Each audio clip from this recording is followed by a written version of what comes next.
विचार दर्शन में आप सभी मित्रगण का स्वागत है। हमारे तरफ से हार्दिक स्वागत है।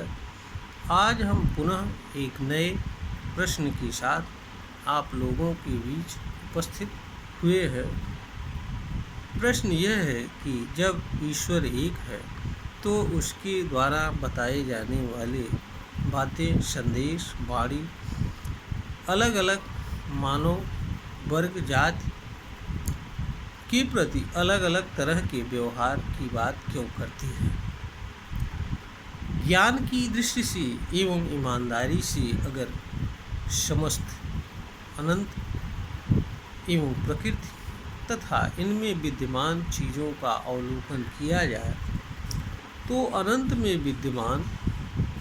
मानव एवं जंतुओं को छोड़कर अन्य समस्त चीज़ें जो भी है वह सभी चीज़ें अपने से भिन्न चीज़ों की प्रति एक समान व्यवहार करती हैं,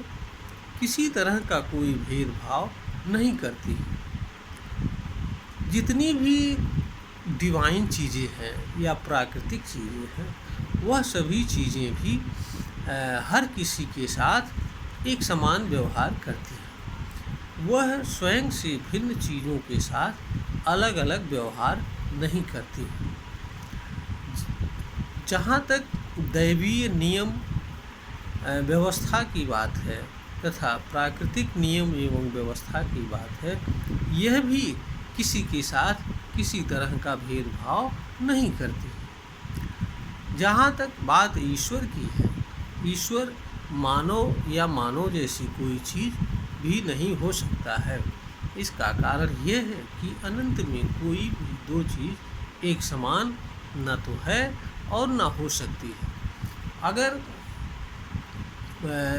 अनंत में कोई दो चीज़ हो जाए तो अनंत एवं इनमें विद्यमान चीज़ें भी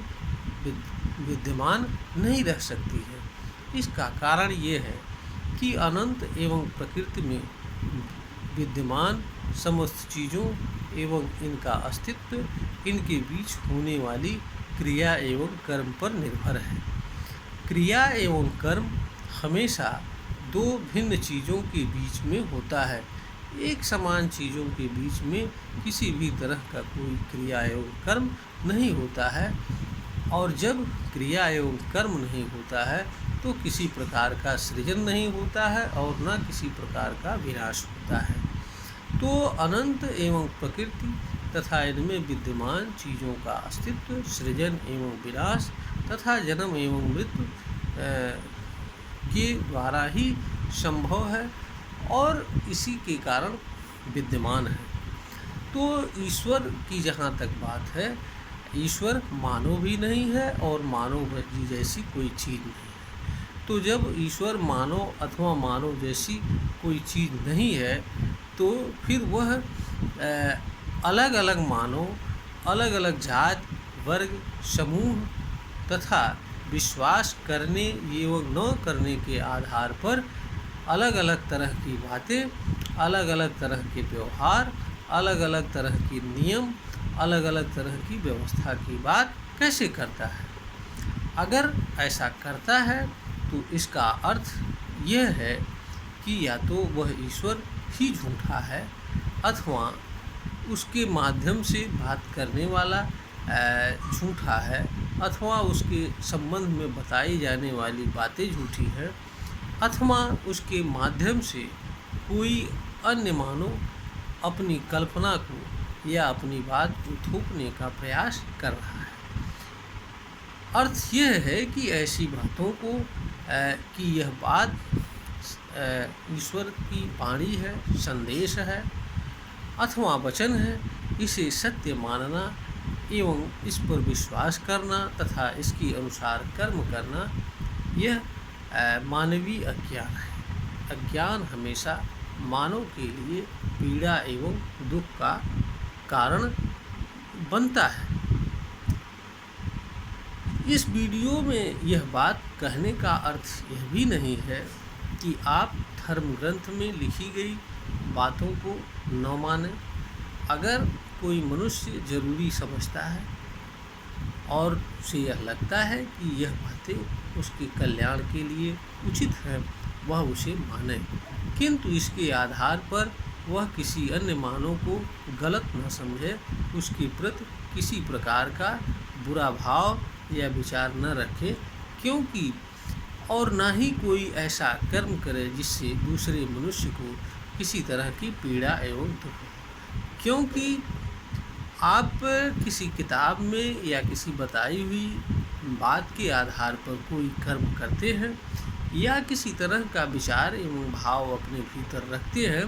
तो उसके परिणाम के दोषी आप होते हैं। उसके लिए आपके कर्म का प्रभाव न तो किताब पर पड़ता है, न उसके लेखक पर पड़ता है, और न ही उस तथाकथित ईश्वर पर पड़ता है, और न ही उस व्यक्ति के माध्यम उस व्यक्ति पर पड़ता है जिसके माध्यम से ईश्वरीय संदेश,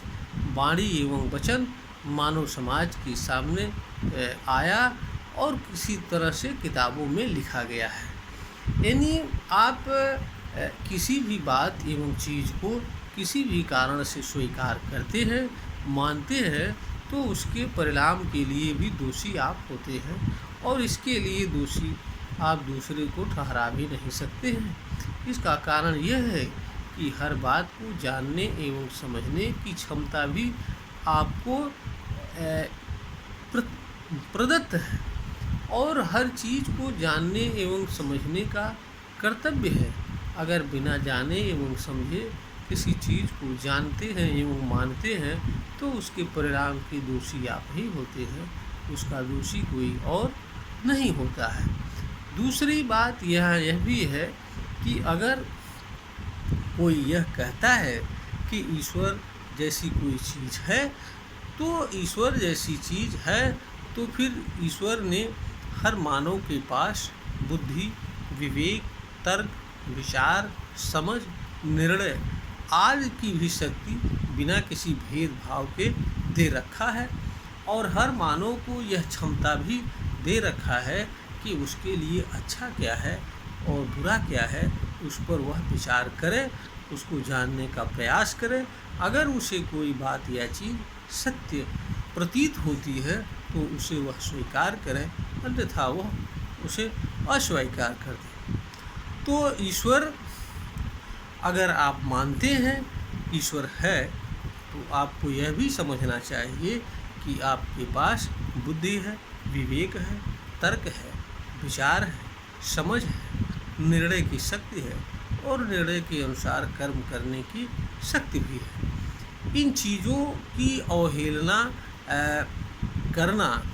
अपने आप को खतरे में डालना, दुख में डालना है। तो इसलिए